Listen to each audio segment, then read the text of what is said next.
Hello, everyone. I am here today with Matt Heinz, who is a prolific author and nationally recognized award-winning blogger.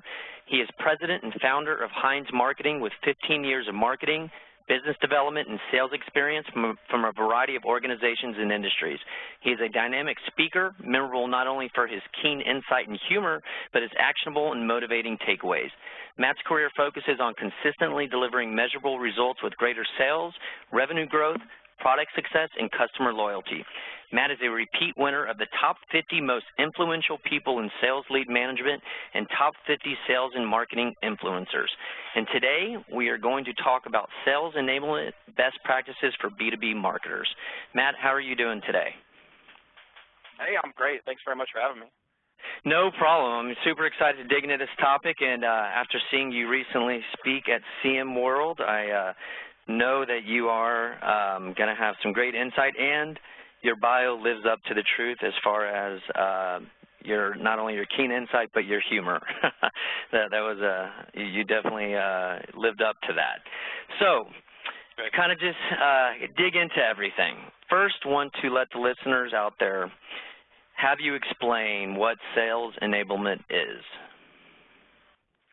Well, to me, sales enablement is best defined by how we measure it. I think of sales enablement as focused on increasing the efficiency of the sales organization, helping them spend more time actively selling, as well as increasing the conversion rate of their opportunities into closed deals. So if we can help them convert more and do it faster, that is the ultimate measure and value, I believe, of sales enablement.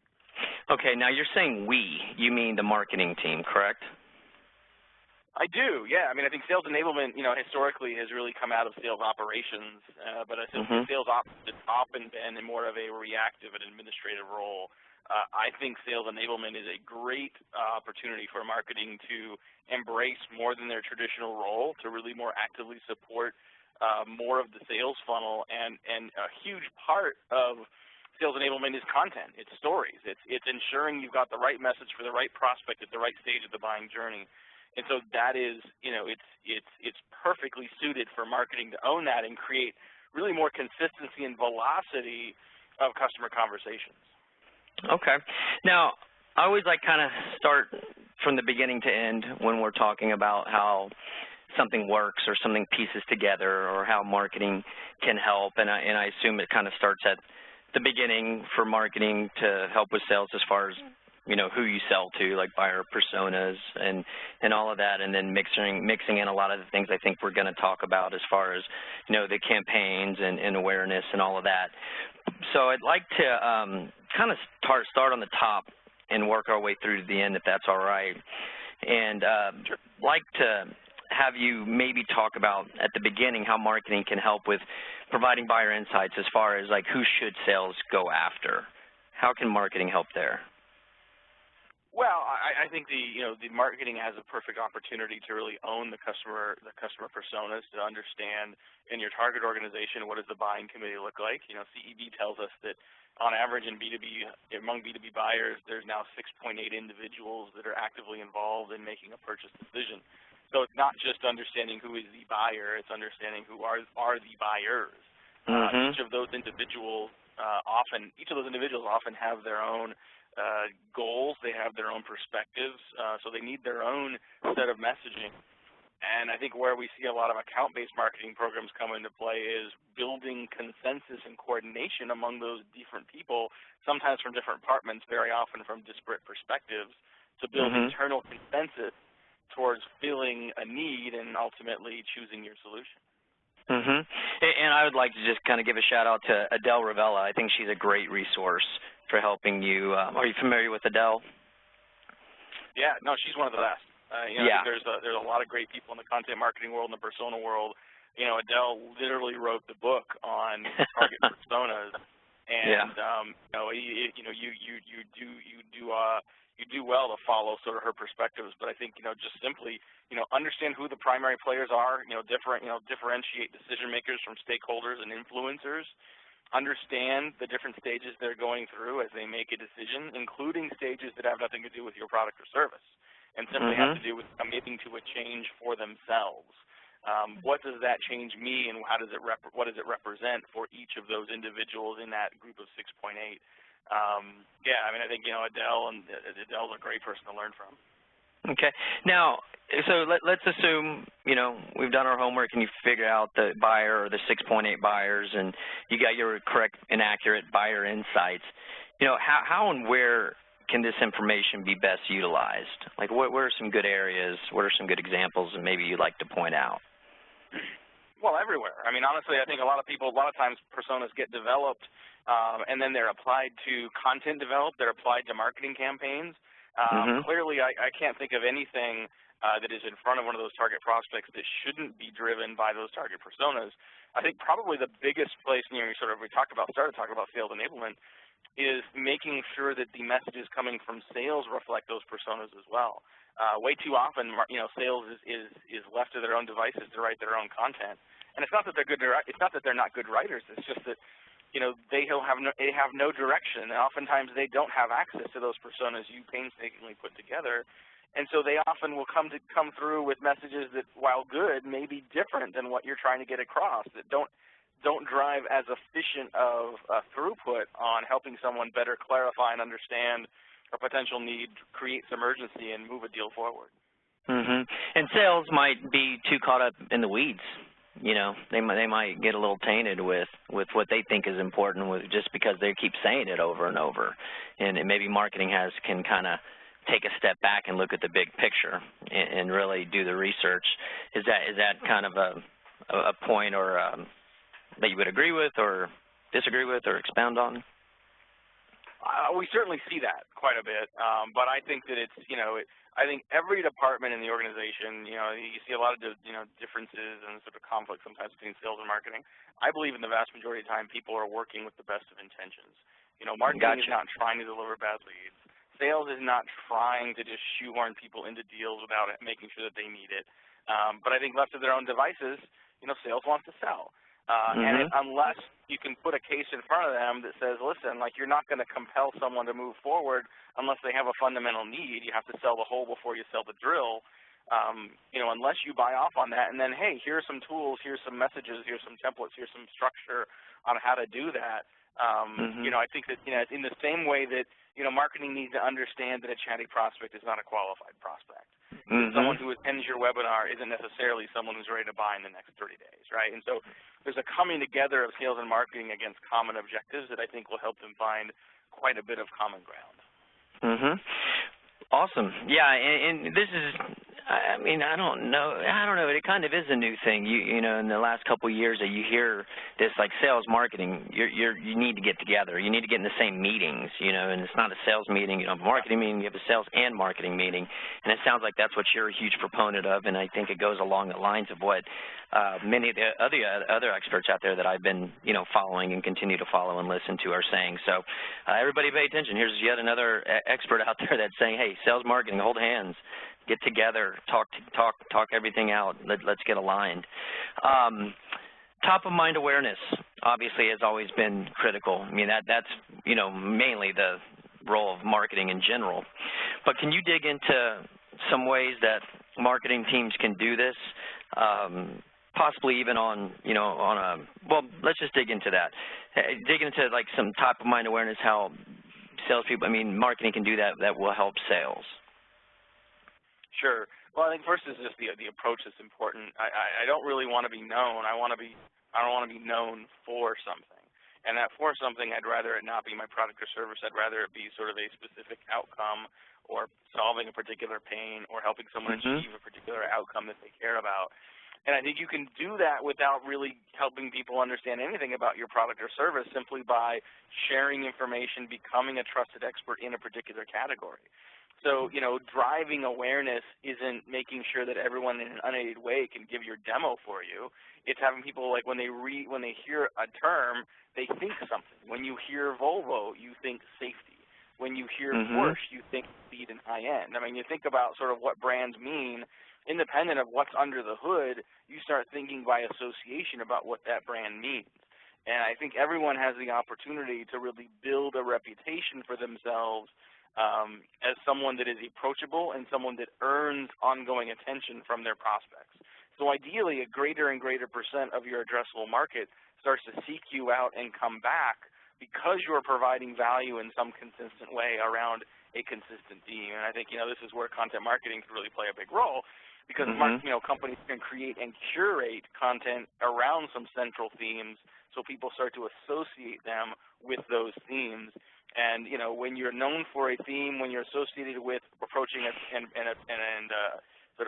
tackling a particular problem, when people have that problem, they'll come to you for advice. And there's been many studies that show psychologically people make a connection in their head between you understand this problem, therefore you may have a solution for me.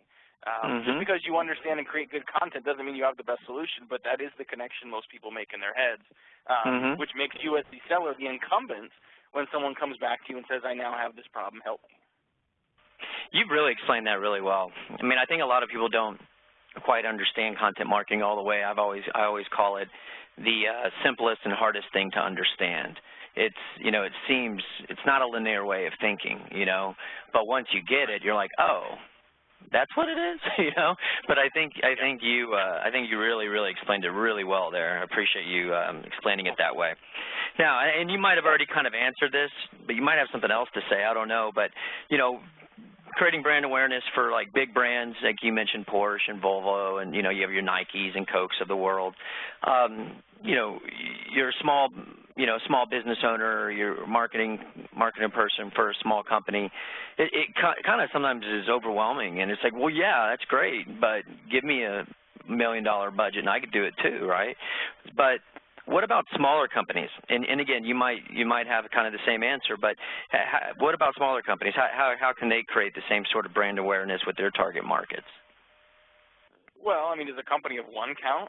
And I try not to use myself as an example in any of these, but I mean, I think about, when I first started Heinz Marketing about 8 years ago, there was just me and a laptop and a bus pass. I mean, there was nothing else, right? And I didn't have a budget. I wasn't using any. I was using Constant Contact, just fling a few emails out every once in a while.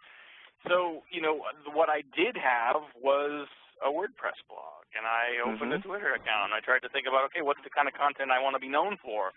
What's the kind of content that the people I want to attract to my business are going to be interested in? And, put my hard hat on and started writing, started sharing, started curating. And that continues to this day to be foundational for us as a business. I mean, we've been investing in that for many years now.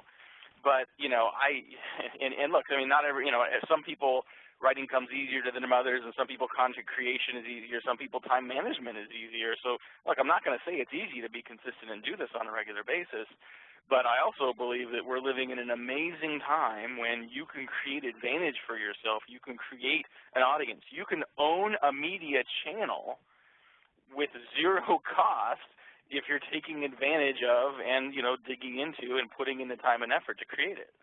I mean, look at you said 8 years ago, and now you're one of the top 50 most influential people in sales and lead management, right?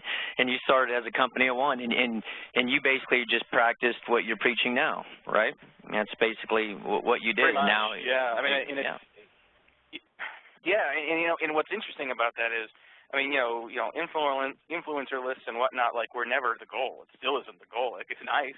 It's nice validation for what we're doing, and clearly, I'll take it because it helps drive leads in the door as well. But it was never about getting on any list. It was about just leveraging the channels I had in front of me with $0.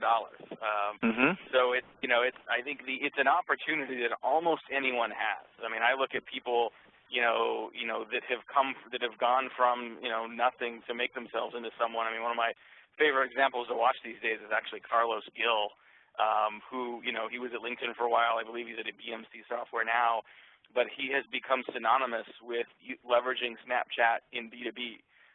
He's done a number of keynotes. He's obviously got a popular Snapchat channel. He does videos, and he is just self-made, and I'm sure he'd be proud to say the same thing. But he's put his hard hat on. He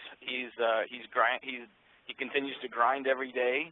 He focuses on building value for his audience, and he's made something amazing for himself just by being himself, by being generous, by sharing good content. Yeah, so basically your advice for small, big, medium, gargantuan company, it's all the same basically.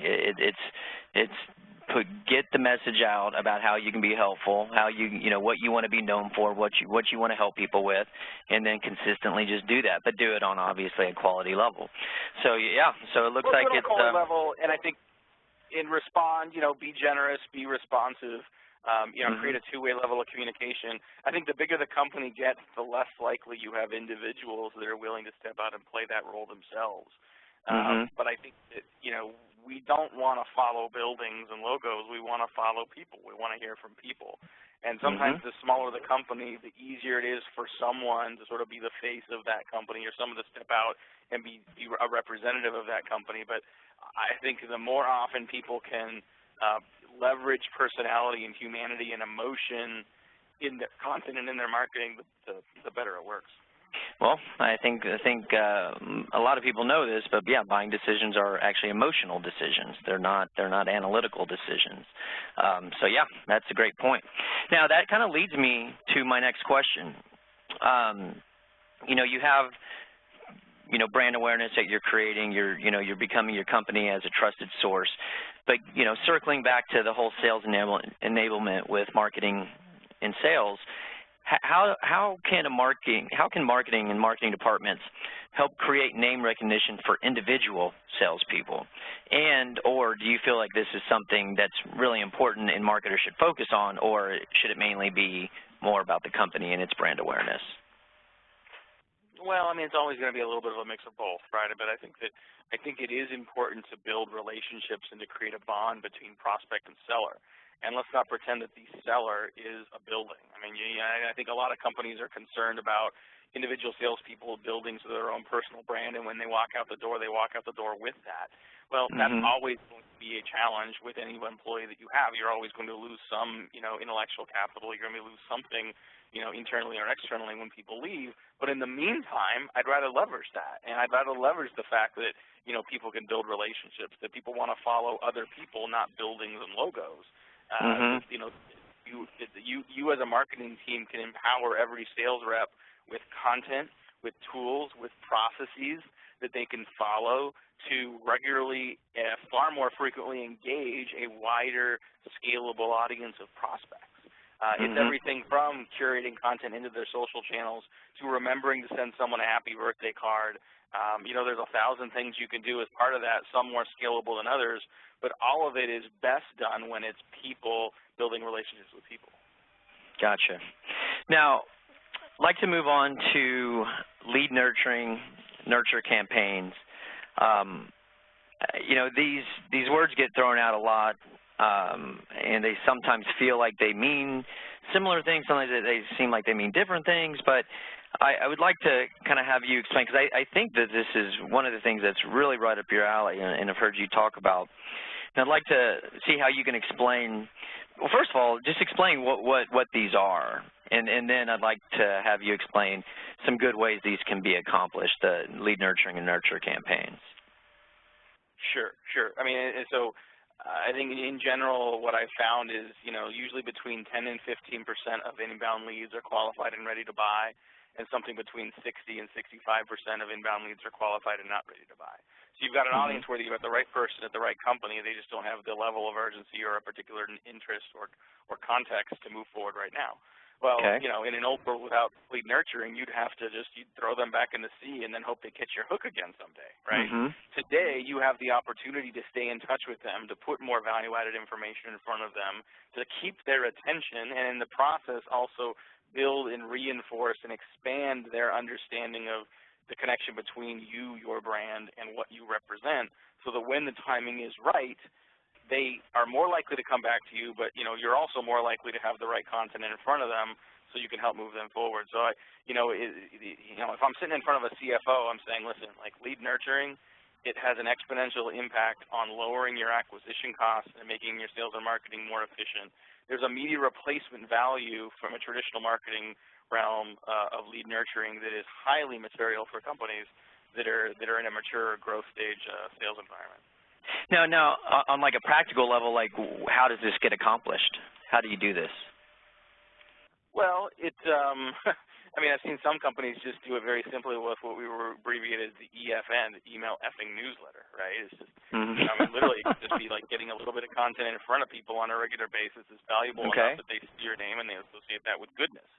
If you want to take it another step forward, you can say, well, segment salespeople for marketing people, segment your healthcare targets versus your manufacturing targets. So you can segment a million different ways based on different groupings and context of prospects. But in its simplest form, lead nurturing is just staying in front of prospects. It can be done with your email effing newsletter. It can be done by a sales rep reaching out and sharing an article every once in a while. The execution can take a lot of different formats. But, you know, what can you do at the end of the day? What are you doing to keep the attention of your prospects, right? To earn a right to have that attention on a regular basis, such that it's usually not a matter of if, it's a matter of when that particular qualified prospect has a need. You want to be there, and you want to make sure they associate that problem and that intended outcome with you so that you're the first call they make. Okay. So, like, what are your thoughts on, like, salesperson engages with a prospect that they don't buy, right? And then are you looking at possibly creating, like, a marketing automated program where the salesperson drops them into, you know, that bucket or whatever you want to call it, and then they get pinged, every month, every couple months with, like, another piece of content that might be of interest to them? Would that be one example of kind of staying in front in addition to, like, a monthly newsletter? Is that an example that you like? Yeah, you've got the idea. I would differentiate between nurturing leads and nurturing stalled opportunities, though. And so here's how I would differentiate those. If someone is a lead and you've never really had sort of an opportunity discussion, you know, maybe sales has tried to qualify them and has found them not ready to buy. In most of those cases, you know, I think best practice is that lead goes back to marketing, and marketing will remarket to them. It might be in a newsletter format. It might be in a more contextual, segmented drip marketing campaign. Ideally, it's a combination of channels, so they're seeing you in email and social and across the web and maybe some events and direct mail. I differentiate that from someone who becomes an opportunity and doesn't close.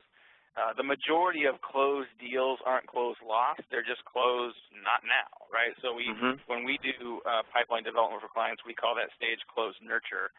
And then you've got a combination of marketing doing outreach as well as sales doing periodic direct outreach. Because at that point, they actually have a direct relationship with someone on the sales team, and so we want to leverage that as much as possible.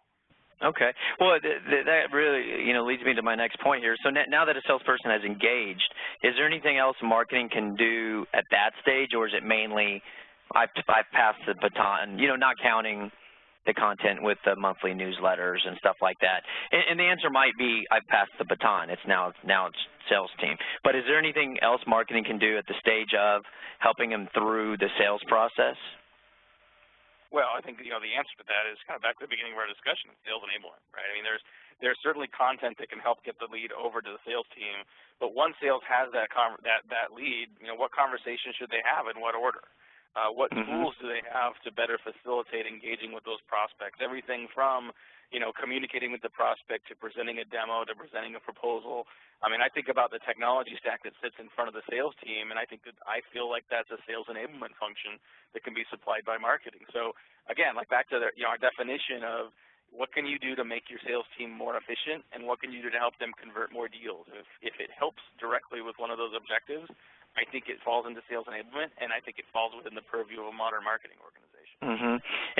This would be a combination of potentially some of it being automated and some of it being as they go through the sales process. It sounds like you basically are like, here's your bullets, right? You fire which one when you feel like you need to fire. I mean, at some point, logic and, you know, normal conversation, I guess, comes into play. You know, in this day and age, it seems like, you know, there's so much talk about marketing automation and all these tools and technology and all this other MarTech stuff that you kind of get lost and you forget, whoa. there is a human and a logical element here, and you don't want to automate yourself where you lose yourself, you know, you lose the trust of the contact because it looks automated, right? So it sounds like it's a combination of both is what I'm hearing.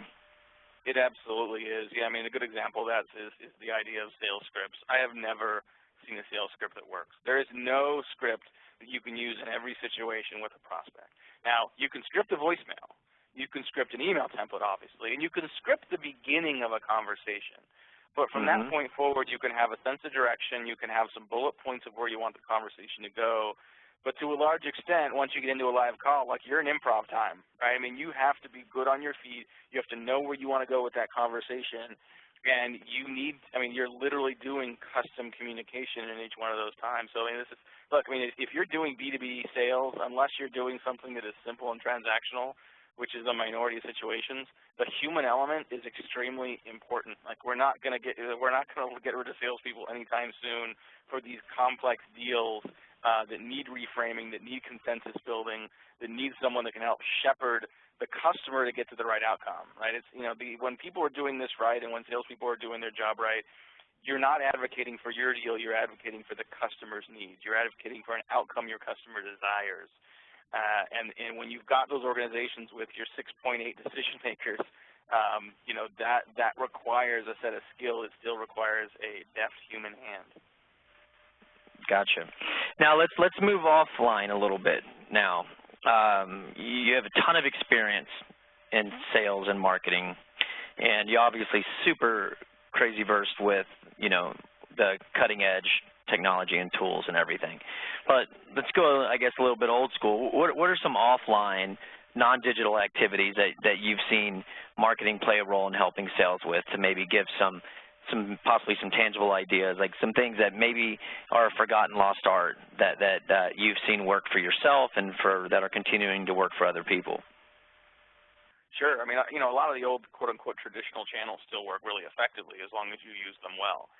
Direct mail works really well. Sitting on the table in the back of my office right now is something called a man crate.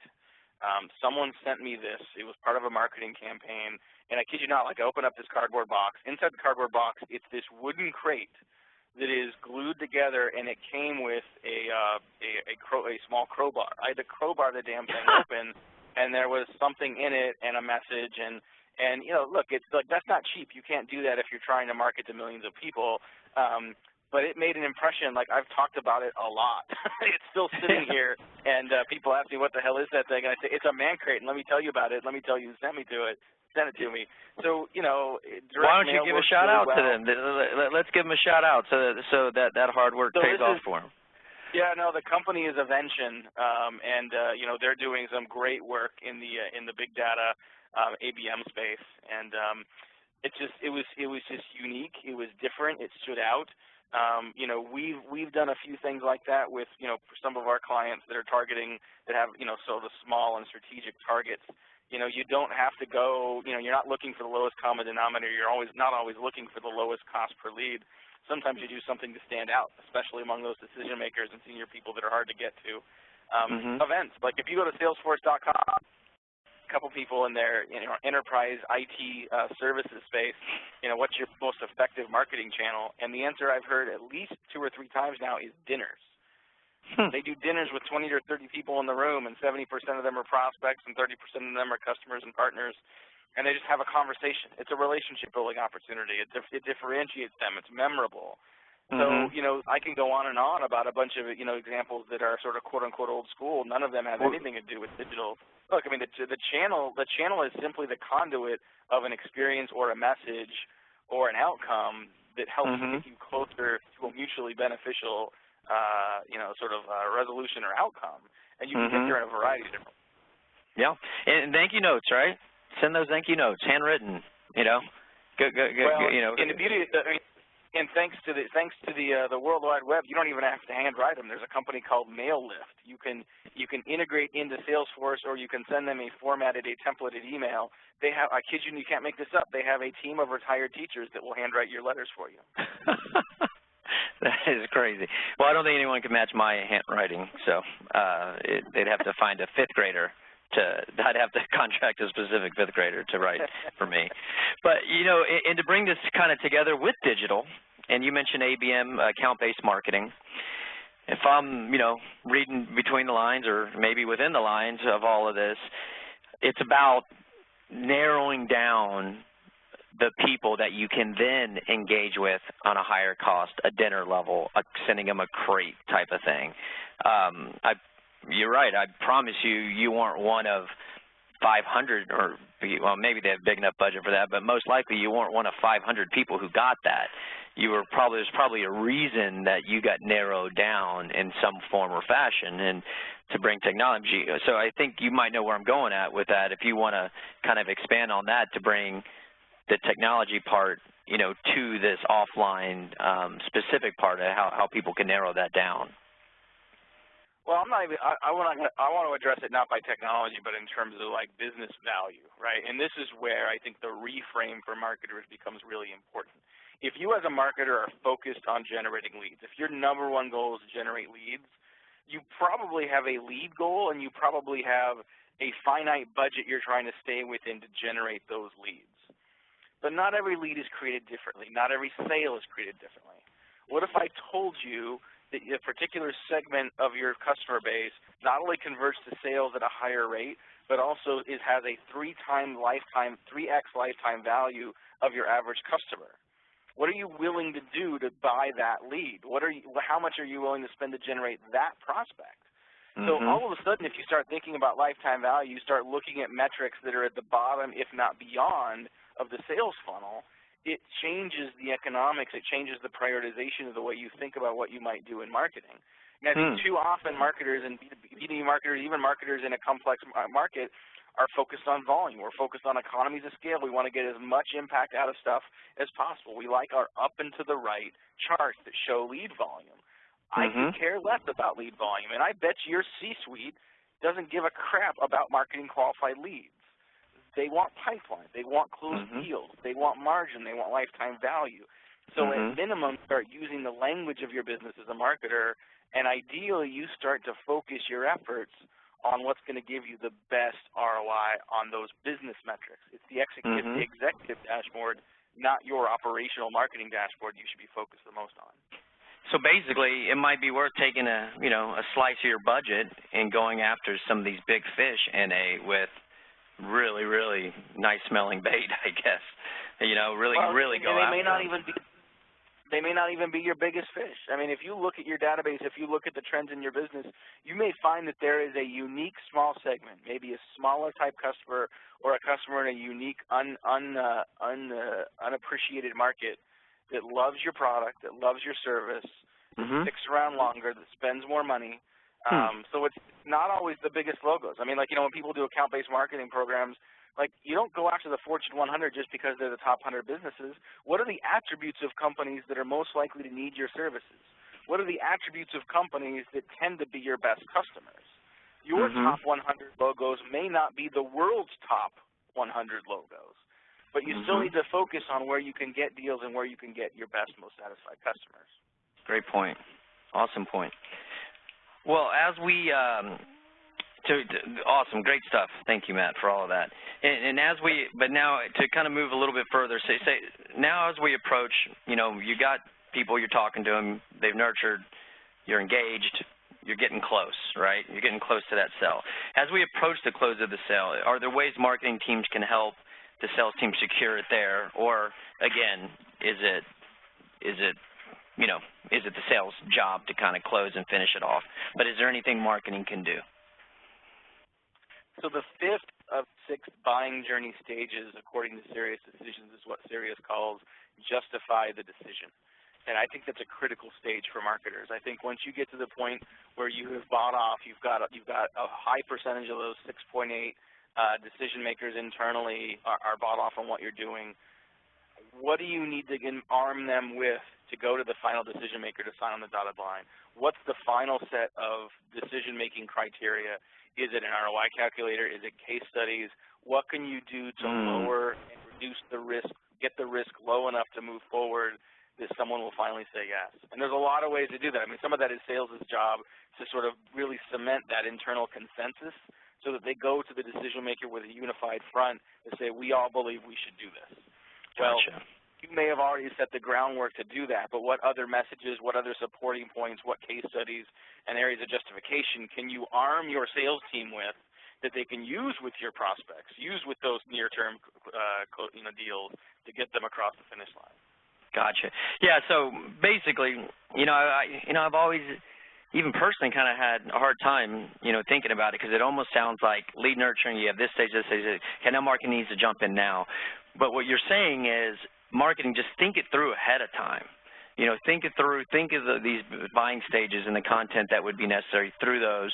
And obviously one of them is going to be closed towards the end of the sale.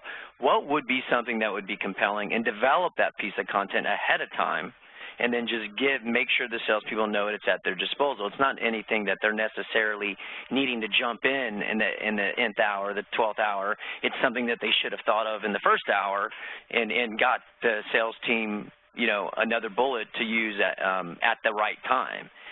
With the case study or white paper, RI, whatever, all those other examples you gave. Am I hearing that right? Yeah, no, you're absolutely right. I think there's a couple ways to think about that. One is, if you understand your customers well and you understand the buying journey they go through well, you should be able to anticipate the needs from a messaging and justification standpoint they have at the end of the process. But each organization is going to be a little different.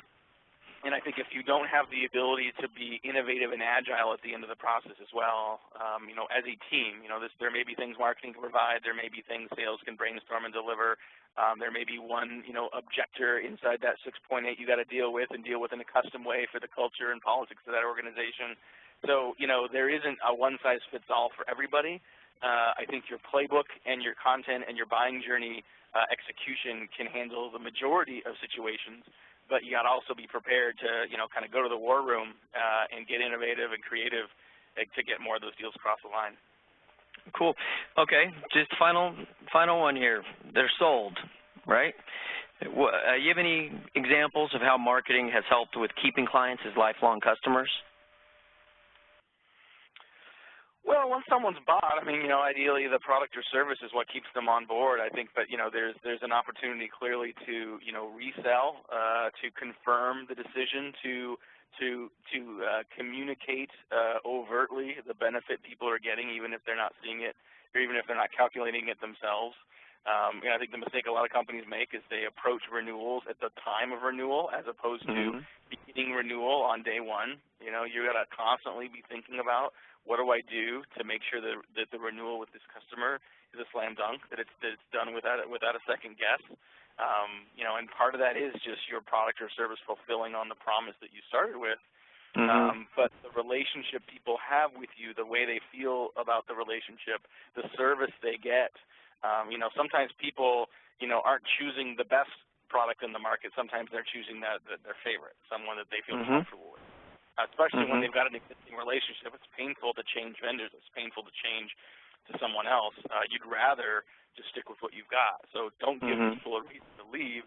Give them every reason to believe in you, to continue to favorite you, and to stay with you. No, yeah, that is something that gets forgotten a little bit here. Business owners don't like to hear it. They want to, sales marketing, where are our sales numbers down? Well, at some point, your product needs to take over, right? what you promised, and what you sold. I guess Volvo could have the best marketing and sales in the world, but if the cars weren't actually safe, well then, at the end of the day, people are going to stop driving them. So yeah, that's kind of forgotten a little bit.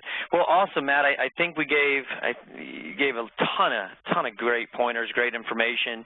I think you really explained how sales and marketing can really work together, specifically how marketing can help sales. And I would just like to see, do you have any parting thoughts at all before we let you go? No, I think we've covered a lot of ground, and I think the one thing I would just reinforce to marketers is, make sure that you are seen and are acting as a profit center for the business. Get out of the trap of reporting on operational metrics and reinforcing the organization that what you care about is the means to an end. Focus on the same metrics, the same goals that your sales team has. Put your money where your mouth is on that as well, and it's amazing to see the sea change of how companies how marketing departments are perceived and funded and supported when that happens. Awesome. Matt, how can people continue to learn from you? Well, you can find us at HeinzMarketing.com. It's HEINZ Marketing.com. We're on Twitter at Heinz Marketing. If you have any questions for me directly, I'm just Matt, M-A-T-T, at HeinzMarketing.com. And we blog every day and, try to be as generous with our ideas as we can.